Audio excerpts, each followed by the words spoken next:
வணக்கம்.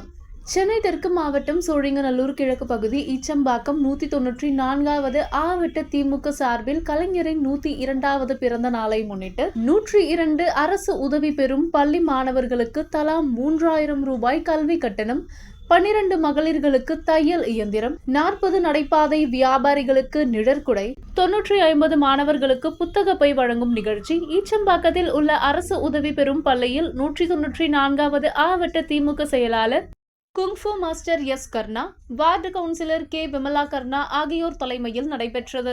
இந்நிகழ்ச்சியில் மருத்துவம் மற்றும் மக்கள் நல்வாழ்வுத்துறை அமைச்சர் மா சுப்பிரமணியன், சோழிங்கநல்லூர் சட்டமன்ற உறுப்பினர் எஸ் அரவிந்த் ரமேஷ் ஆகியோர் கலந்து கொண்டு நலத்திட்ட உதவிகளை வழங்கினர். இந்நிகழ்ச்சியில் சென்னை மாநகராட்சி கல்வி நிலை குழு தலைவர் த விஸ்வநாதன், மண்டல சேர்மன் ஏ மதியழகன், தலைமை பொதுக்குழு உறுப்பினர் ஏ ஹரிகிருஷ்ணன், வட்டக்கழக செயலாளர்கள் P S Arumugam, K Kumar, மாவட்ட பிரதிநிதி டி தாஸ், வட்டக்கழக மகளிர், வட்டக்கழக நிர்வாகிகள், மாணவர்கள், ஆசிரியர்கள், பெற்றோர் மற்றும் பொதுமக்கள் கலந்து கொண்டனர். ஒரு வட்டக்கழக செயலாளர் எப்படி செயலாற்றிட வேண்டும் என்பதற்கு உதாரணமாக இருந்து கொண்டிருக்கிறார்.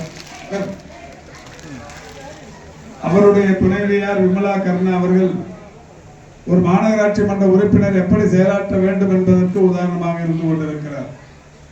கடந்த 2 நாட்களுக்கு முன்னால் நடைபெற்ற மாநகராட்சி மன்ற கூட்டத்தில் சகோதரி விமலா கர்ணா அவர்கள் உரையாற்றியதை நான் பார்த்தேன்.